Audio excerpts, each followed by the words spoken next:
Hello guys, आज हम बताएंगे कि कैसे आरबीआई ने वर्चुअल करेंसी जारी की और इसका क्या फ़ायदा होगा हम भारतवासी को। 1 नवंबर से आपका डिजिटल रुपी का चलन प्रारंभ हो गया है और इसका उपयोग नोटों की तरह होगा जो बिना इंटरनेट का भी चलेगा और पेमेंट होगा।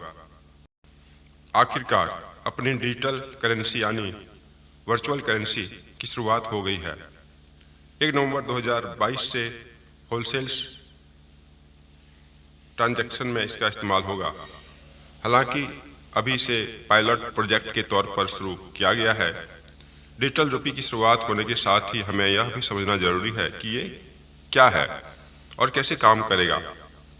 डिजिटल रुपी अब आपकी पॉकेट में नहीं होगा, लेकिन वर्चुअल कार्ड में इसका इस्तेमाल आपके जरिए ही होगा।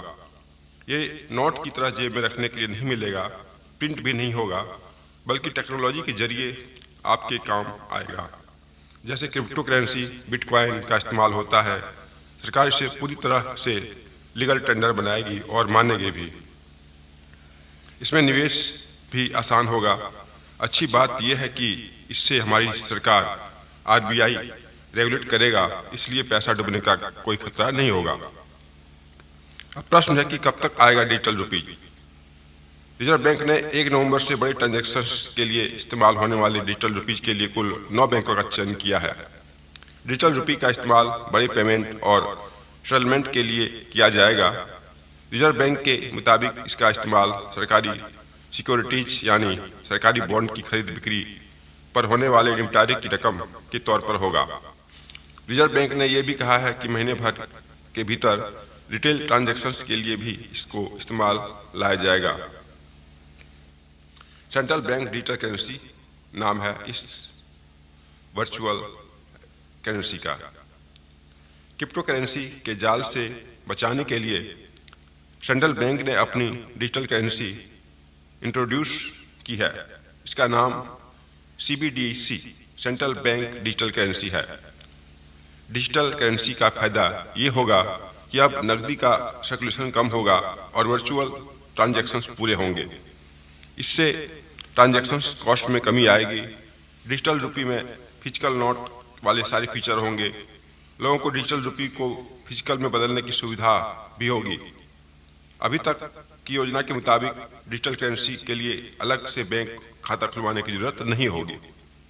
अब प्रश्न उठता है कि कैसे काम करेगा डिजिटल रुपी। डिजिटल रूप में जैसे हम अपने बैंक अकाउंट में कैश देखते हैं, वॉलेट में अपना बैलेंस चेक करते हैं, कुछ ऐसे ही इसे भी देखेंगे या देख सकेंगे और रख सकेंगे। डिजिटल रुपी को 2 तरह से लॉन्च किया जाएगा।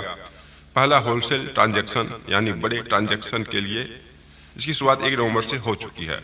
वहीं दूसरा रिटेल में आम पब्लिक के लिए होगा। CBDC ब्लॉकचेन टेक्नोलॉजी पर आधारित होगा। पेपर करेंसी की तरह इसका लीगल टेंडर होगा। आप जिसे पेमेंट करना चाहेंगे उसे इससे पेमेंट कर सकेंगे और उसके अकाउंट में ये पहुंच जाएगी।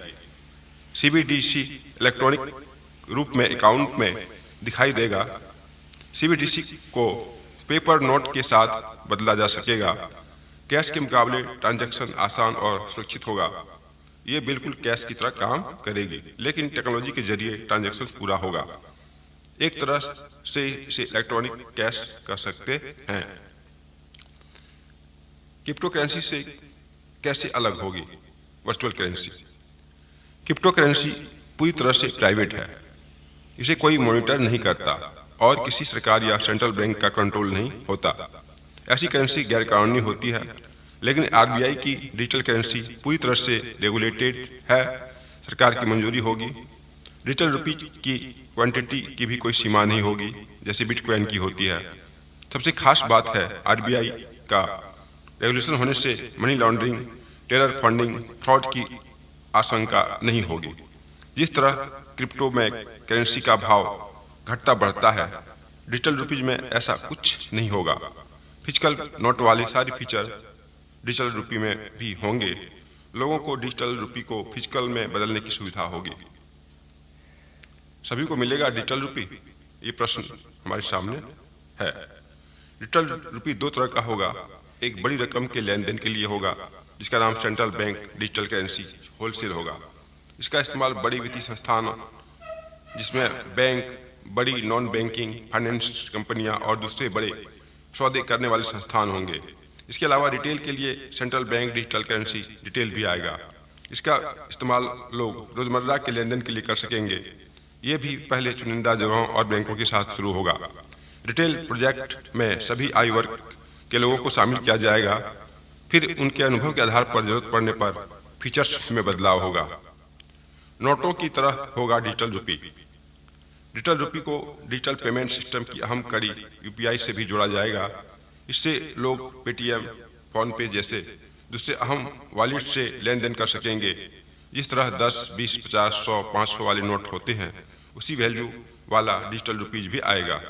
हालांकि कोई व्यक्ति कितना डिजिटल रुपी रख सकेगा, इसकी सीमा भी तय की जा सकती है। डिजिटल करेंसी से पेमेंट पर गोपनीयता बनाए रखने की कोशिश की जाएगी। मुमकिन है कि चुनिंदा सरकारी एजेंसियां को छोड़कर बाकी किसी को डिजिटल रुपी से हुए सौदे की पूरी सटीक जानकारी नहीं दी जाए। डिजिटल रुपी की खासियत, CBDC देश का डिजिटल टोकन होगा। बिजनेस में पैसे के लेन देन का काम हो जाएगा आसान। चेक, बैंक अकाउंट से ट्रांजैक्शंस का झंझट नहीं रहेगा।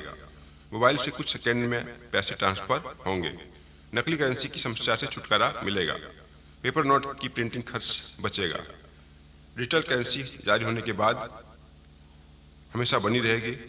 CBDC को डैमेज नहीं किया जा सकेगा। करेंसी नोट खत्म नहीं होंगे। डिजिटल रुपी मौजूदा करेंसी नोट की व्यवस्था को खत्म करने के लिए नहीं आ रहा है, बल्कि लोगों को लेन देन में एक और ऑप्शन देगा। करेंसी नोट वाली व्यवस्था और डिजिटल रुपी वाली व्यवस्था दोनों चलेगी। इससे कैशलेस इकोनॉमी को बढ़ावा मिलेगा। डिजिटल रुपी कुछ इस तरह से लाया जाएगा कि बिना इंटरनेट के भी इसका पेमेंट किया जा सकेगा। मकसद ये भी होगा कि ऐसे लोगों जिनके पास बैंक खाता नहीं है, वो भी इसका इस्तेमाल कर सकेंगे। तो आज हमने एक संक्षिप्त जानकारी दी डिजिटल करेंसी की। हमें उम्मीद है कि आपको पसंद आया होगा। अगर आपको पसंद आया तो आप मेरे चैनल को सब्सक्राइब करेंगे, मेरे वीडियो को शेयर करेंगे, लाइक करेंगे, तो आपको और अच्छी वीडियो मिलती रहेगी। आज इतना ही। धन्यवाद। जय हिंद, जय भारत।